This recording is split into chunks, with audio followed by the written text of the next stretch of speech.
Hi, hello எல்லாரும் எப்படி இருக்கீங்க? எல்லாரும் நல்லா இருப்பீங்கன்னு நெனைக்கிறேன். நாங்க மாட்டு பொங்கலுக்கு ரெடி ஆயிட்டோம். ஆக்சுவலா டைம் வந்து இப்போ ஒரு 9 மணி 8:45 இருக்கும். இந்த டைம்ல தான் மாட்டு பொங்கலுக்கு பொங்க வைக்க போனோம். எல்லாரும் சேர்ந்து ஒரு இடத்துல வச்சோம்.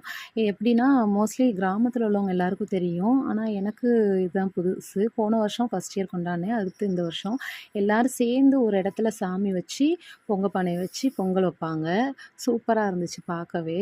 அடுத்து என்ன பண்ணுவாங்கன்னா, எல்லாரும் வந்து பொங்கல் வச்சுட்டு, அந்த பொங்கல வந்து ஒரு இடத்துல படையல் போடுவாங்க.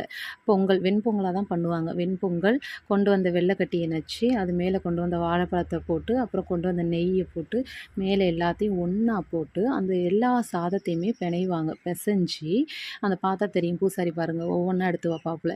எடுத்து அந்த சாமிக்கு முன்னாடி எல்லாத்தையும் ஒண்ணா வச்சு பெசைஞ்சு குடுப்பாங்க. பெசஞ்சு கலவையா செஞ்சு சாமிக்கு படைச்சிட்டு, அப்புறம் எல்லாருக்குமே குடுப்பாங்க. ஆனா, இந்த சாப்பாட்டோட டேஸ்ட் வந்து வேற எந்த பொங்கல்லையுமே வராது. சாப்பிட்டு பார்த்தவங்களுக்கு கண்டிப்பா தெரியும். தெரிஞ்சவங்க எனக்கு மறக்காம கமெண்ட் பண்ணுங்க.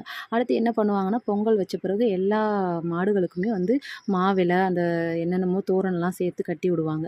கட்டி விட்டு முன்னாடி ஒரு ஆள் வந்துட்டு தீச்சட்டி எடுத்து சுத்திட்டு போவாங்க. அந்த பார்த்தா தெரியும். அந்த படையலுக்கு முன்னாடி சாமி மாரி வச்சிருக்காங்கல்ல வேப்பங்குல.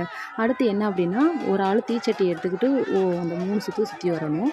அந்த பார்த்தா தெரியும். அது சுத்தி வர்றது யாருன்னு யாருக்காச்சும் தெரிஞ்சுச்சுன்னா கமெண்ட். அடுத்து என்ன அப்டின்னா, அந்த கார்னர்ல பார்த்தீங்கன்னா, தீப்பந்தம் வச்சுட்டு நிப்பாங்க. ஸோ அந்த தீப்பந்தமும் இந்த சட்டியும் கொண்டு போய் ஓடி போய் ஒரு ஓரத்துல போட்டுட்டு வரணும். அப்பதான் மாடுகளுக்கு வந்து திஷ்டி கழிஞ்சிச்சு அப்டின்னு சொல்லுவாங்க.